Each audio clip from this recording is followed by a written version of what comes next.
दोस्तों, इस स्टोरी को एंड तक सुनिए ताकि आपको पूरी तरह से समझ में आए कि अपने माइंड को पॉजिटिव रखने से पहले हमें क्या करना चाहिए। एक राजा था जिसके 4 घोड़े थे जो बिल्कुल ही अनट्रेन्ड घोड़े थे। इन घोड़ों को कोई भी ट्रेन नहीं कर पाया। राजा ने कहा जो भी इन घोड़ों को ट्रेन कर सकेगा उन्हें एक बहुत बड़ा इनाम मिलेगा। लेकिन जैसे ही कोई भी घोड़े को हाथ लगाता, घोड़ा उसे खींचकर फेंक देता। बहुत लोगों ने कोशिश की और कई लोगों के हड्डियां भी टूट गए। एक दिन एक जवान आदमी आया और उसने कहा मैं इन घोड़ों को ट्रेन कर सकता हूँ। राजा ने उस आदमी से कहा कि बहुत लोगों ने कोशिश की है और उन्होंने अपनी हड्डियां भी तोड़वा दी है, लेकिन कोई भी अब तक सफल नहीं हुआ है उन्हें ट्रेन करने में। उस आदमी ने फिर भी कहा कि मुझे पूरा यकीन है कि मैं इन घोड़ों को ट्रेन कर सकता हूँ। उस आदमी ने कहा लेकिन मेरी एक शर्त है, इन घोड़ों को मैं अपने पास ही रखूंगा जब तक ये पूरी तरह से ट्रेन नहीं हो जाते। और राजा ने उसकी बात मान ली। हफ्ते निकल गए, महीने निकल गए और 1 साल निकल गया, लेकिन वो आदमी वापस नहीं आया। राजा ने कहा इन घोड़ों को अब भूल जाओ क्योंकि ये अब कभी वापस नहीं आएंगे। घोड़े अब तक ट्रेनर को शायद छोड़कर भाग चुके होंगे। लेकिन कुछ देर बाद उसने घोड़ों की आवाज सुनी और उसने देखा कि उसके 4 घोड़े शांति से एक ही लाइन में आगे बढ़ रहे थे उस आदमी के साथ। राजा ये देखकर बहुत खुश हुआ कि घोड़े ट्रेन हो चुके हैं और उसने उस आदमी से पूछा मुझे बताओ तुमने इन्हें ट्रेन कैसे किया और तुमने इतना टाइम क्यों लगाया। उस ट्रेनर ने कहा घोड़े सच में बहुत ही जंगली थे। जब मैं घोड़ों को ले गया मैंने उन्हें पूरी तरह से छोड़ दिया ताकि वो जो करना चाहे कर सके, और उनके साथ मैं भी वही करने लगा जो वो कर रहे थे।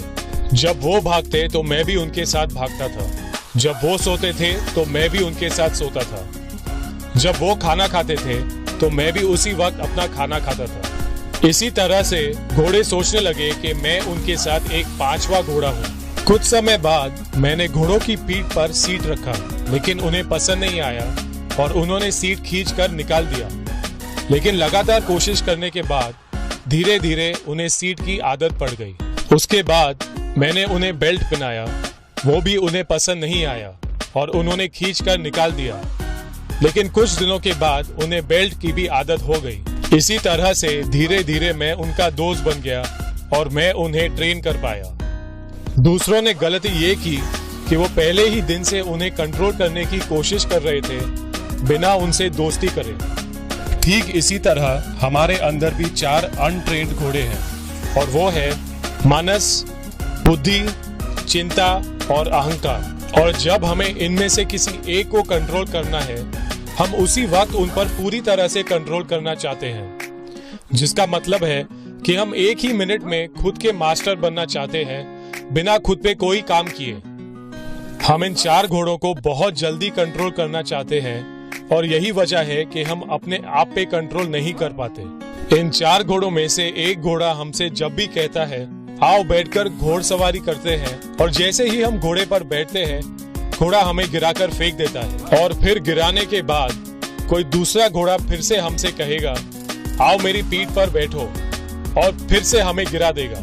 इस सब का मतलब क्या है? इसका मतलब ये है कि हमें पहले अपने मन से दोस्ती करनी पड़ेगी और वो करने के बाद ही हमारा मन हमारी बात सुनना शुरू करेगा।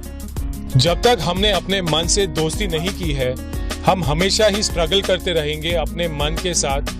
और यही कारण है कि बहुत लोग योगा, प्राणायाम या स्पिरिचुअलिटी में जाकर भी सफल नहीं हुए अपने मन को कंट्रोल करने में, क्योंकि उनका अहंकार उनके मन से दोस्ती पहले करने नहीं देता। तो इसीलिए हमारे जो 4 घोड़े हैं, मनस, बुद्धि, चिंता और अहंकार, हमें उनसे पहले दोस्ती करनी पड़ेगी और उसके बाद ही हम अपने मन के साथ खुश रहना सीख सकेंगे। पॉजिटिव थिंकिंग हमें ये कहता है कि अपने मन से पॉजिटिव बात करो, लेकिन हर किसी के लिए पॉजिटिव थिंकिंग काम नहीं करता है और कभी हम अपने आप को पॉजिटिव थिंकिंग से समझा सके और कभी शायद ना समझा सके। इसकी वजह यही है कि हमने अपने मन से दोस्ती नहीं की है। तो जब आपका मन आपकी बात नहीं माने, उसे पहले अपना दोस्त बनाइए, उसे चाय पिलाइए या आइसक्रीम खिलाइए। कहने का मतलब यही है कि अपने मन से एक दोस्त की तरह बात करिए और फिर आपका मन आपकी बात बेहतर समझने लगेगा। दोस्तों, मैं कोई गुरु नहीं हूँ जिसने ये स्टोरी खुद लिखी है। ये मैंने सुना है स्वामी निरंजनंदा के लेक्चर में, जो मैंने आपके साथ शेयर किया है। उम्मीद है कि आपको ये वीडियो पसंद आया होगा और आप इस कहानी को याद रखेंगे। अगर आपको ये कहानी पसंद आई है तो मेरा एक छोटा सा रिक्वेस्ट है, इस वीडियो को शेयर करिए। वीडियो देखने के लिए थैंक यू वेरी मच।